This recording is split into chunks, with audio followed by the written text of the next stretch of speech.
A oração do Pai Nosso é ensinada no contexto do Sermão do Monte, que começa no capítulo 5 do Evangelho de São Mateus e vai até o final do capítulo 7. Ninguém conhece a localização exata onde Jesus pregou esse sermão. Tudo que se sabe é que foi em um monte, às margens do mar da Galileia.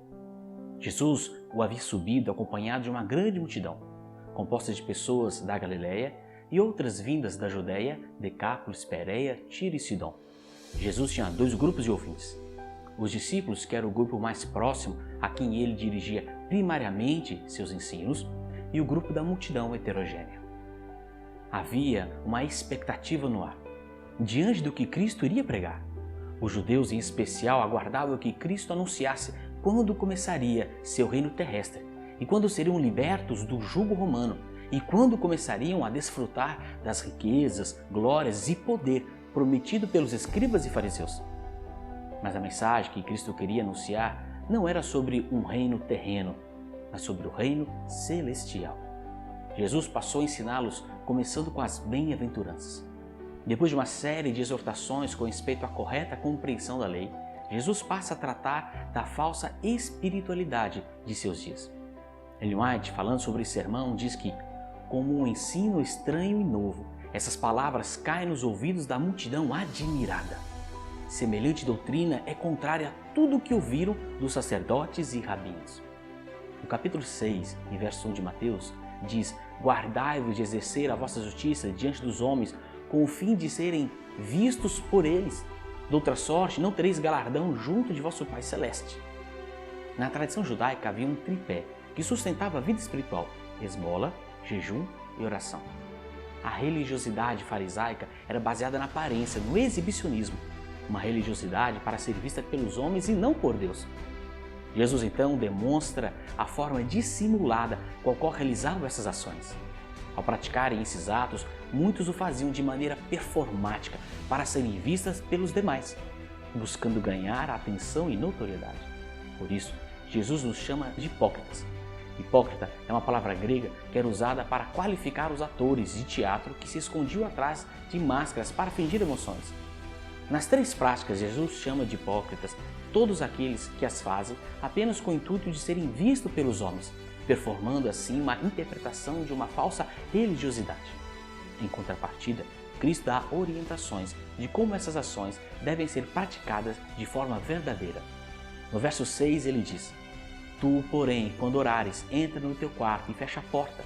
Orarás a teu Pai que está em secreto, e teu Pai que em vez secreto te recompensará. Jesus diz quando orares e não se orares. A oração não é uma opção, mas uma condição para a vida cristã. Assim como não existe relacionamento sem diálogo, não existe vida cristã sem oração.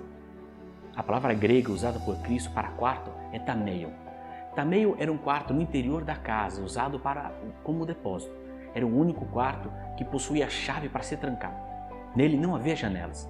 Assim, Jesus está contrastando com a atitude hipócrita de orar em público para ser visto pelas pessoas, de se fingir algo que não é, de se interpretar uma falsa espiritualidade.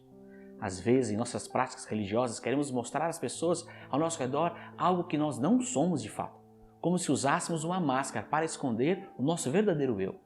Ao usarmos a máscara da hipocrisia, não nos escondemos apenas dos homens semelhantes a nós, mas tentamos nos esconder também de Deus.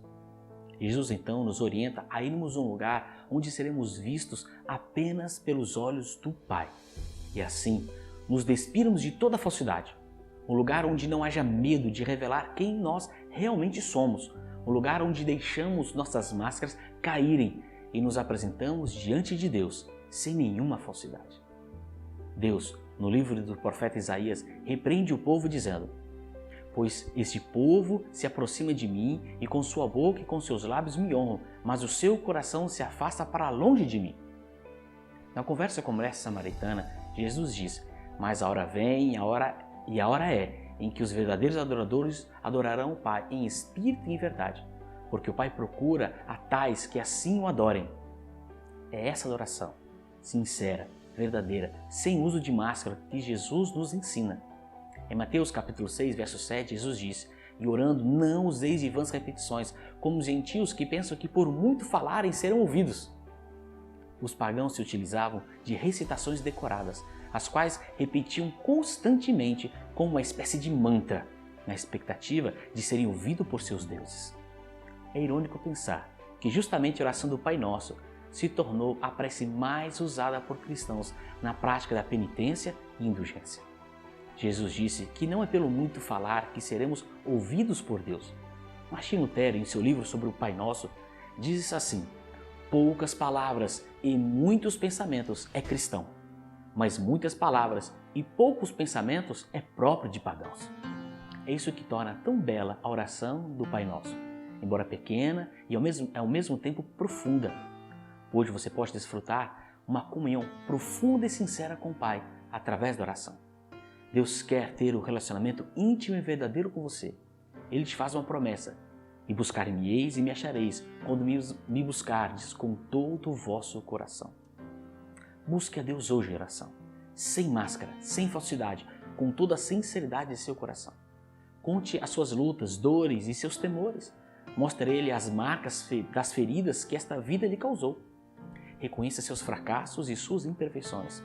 E o Pai, lá dos céus, te ouvirá e atenderá. Pai